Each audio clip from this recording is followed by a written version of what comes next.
सेठ मोहनलाल शहर के एक बड़े व्यापारी थे। सेठ मोहनलाल ने बड़े बेटे अनिल की तो पहले ही शादी कर दी थी। अब वो अपने छोटे बेटे सूरज के लिए लड़की ढूंढ रहे थे, पर सूरज काफी दिनों से शादी के लिए टाल रहा था। कारण था कि सूरज सीमा नाम की लड़की से बहुत प्यार करता था। सीमा एक गरीब परिवार की लड़की थी, इसी वजह से सूरज को डर था कि कहीं वो सीमा के बारे में घर में कहे और शादी के लिए मना न हो जाए। पर एक दिन सूरज के पिता ने उसे सीमा के साथ बाजार में देख लिया और इस बारे में सूरज से बात की। देखो सूरज बेटा, मैंने तुम्हें किसी लड़की के साथ देख लिया था।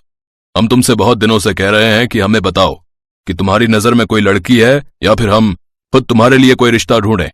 अब जब बात सामने आ ही गई है तो तुम हमें बता दो कि वो लड़की कौन है जिसके साथ तुम रेस्टोरेंट में बैठे थे। पापा, उसका नाम सीमा है। मैं और सीमा एक दूसरे से बहुत प्यार करते हैं पापा। पर मैं इसलिए आपको उसके बारे में नहीं बता रहा था क्योंकि सीमा की फैमिली हमारी जैसी रिच नहीं है। वो बहुत ही गरीब लोग हैं पापा, पर नेचर के बहुत अच्छे हैं। सीमा का नेचर भी बहुत ही अच्छा है। मैं सीमा से शादी करना चाहता हूँ पापा। क्या हुआ जो गरीब है? बेटा तुम तो जानते हो मैंने भी अपनी मेहनत से ही ये मुकाम हासिल किया है। मुझे शादी से कोई ऐतराज नहीं है, बस लड़की अच्छी है, हमें और कुछ नहीं चाहिए।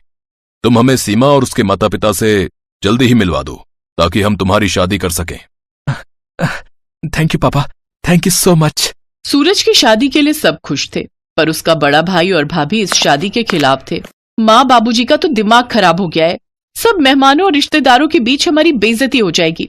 अरे कुछ सोच समझकर तो रिश्ता तय करते। गरीब घर में रिश्ता तय करके वो अपना तो नाम खराब ही कर रहे हैं, हमारा भी नाम खराब करेंगे। मैं तो तुम्हें कह रही हूँ, जितनी जल्दी हो सके तुम यहाँ से अलग हो जाओ, वरना हम भी इनके साथ साथ सड़क पर आ जाएंगे। मैं कुछ समझा नहीं नीलम। अरे वो गरीब घर की लड़की है। शादी के बाद अगर उसने बाबूजी और सूरज को बहकाकर सारी प्रॉपर्टी अपने मायके वालों के नाम कर दी तो बस हम हाथ मलते रह जाएंगे। तुम ठीक कह रही हो, बस ये शादी हो जाए उसके बाद मैं प्रॉपर्टी में हिस्सा ले लूंगा। एक काम करेंगे ना, अलग होकर हम किसी बड़े बंगले में रहने चलेंगे। वैसे भी यहाँ रहने का कोई फायदा नहीं। अब गरीब घर में शादी हो रही है तो मैं उस गरीब लड़की के मुंह भी ना लगूं। हमें जो भी करना है जल्दी करना होगा। सूरज के माता पिता सीमा और उसके परिवार वालों से मिले तो सचमुच उन्हें उनका नेचर बहुत अच्छा लगा। बात पक्की हुई और सीमा और सूरज की शादी हो गई। बहू, बन गई खीर? जी माँ जी, बस बनने वाली है, ड्राई फ्रूट डालने रह गए हैं। अच्छा, नीलम सीमा को ड्राई फ्रूट का डिब्बा दे दो। नीलम ही सारी रसोई संभालती है। ये लो, और ध्यान रहे ड्राई फ्रूट डालने में कंजूसी मत करना।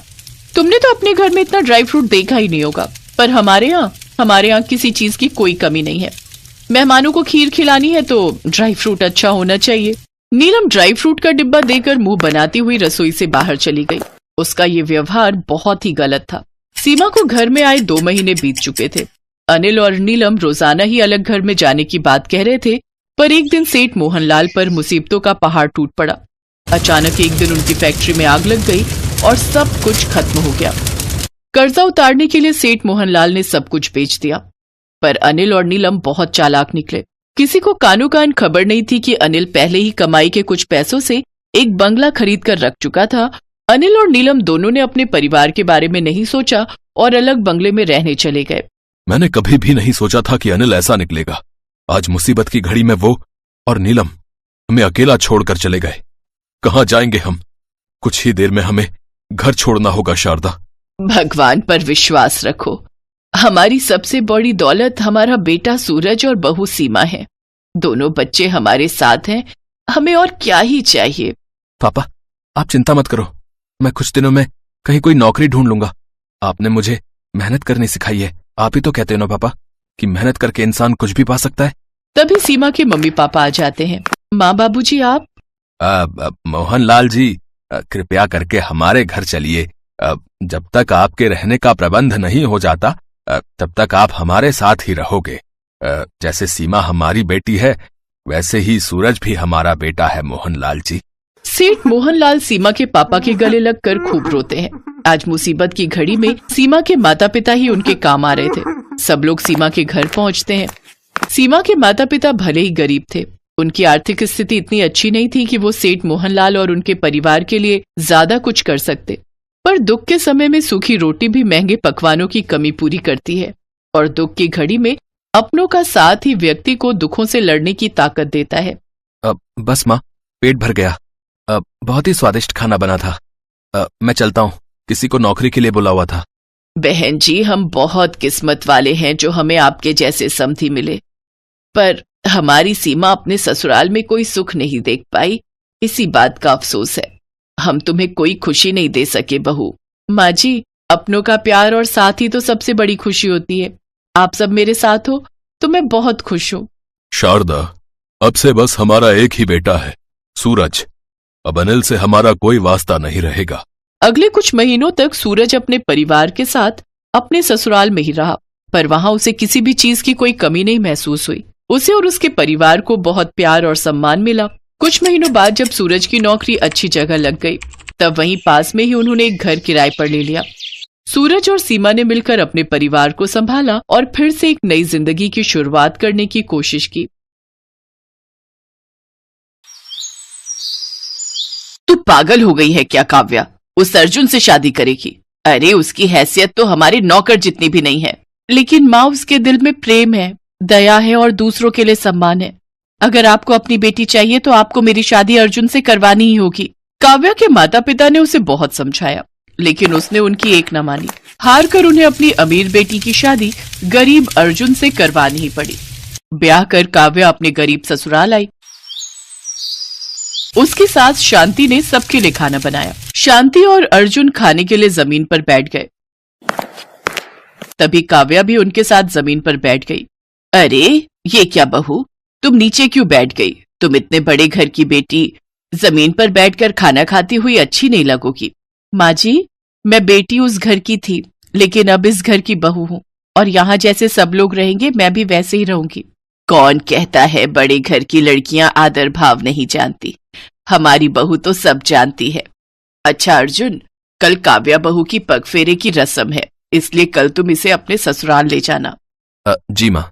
अगले दिन अर्जुन ऑटो करके काव्या के साथ अपने ससुराल के लिए निकल पड़ता है। उधर उसके ससुराल में काव्या के पिता धनराज अपनी पत्नी रमोला से कहते हैं, अरे रमोला, अरे आज हमारे जमाई बाबू आने वाले हैं, उनके स्वागत की तैयारियां करो भाई। वो दामाद कहीं का प्रधानमंत्री नहीं है जो उसके आने की तैयारियां करूं। हमारी ही बेटी की मति मारी गई थी जो अच्छे अच्छे घराने के रिश्ते ठुकरा दिए और उस लप्पू से शादी कर ली। तो क्या हुआ रमोला, हमारा दामाद स्मार्ट है, पढ़ा लिखा है, पैसे का क्या, मेहनत करेगा तो पैसा भी आ जाएगा। चलो अब उठो और दामाद जी के आने की तैयारियां करो।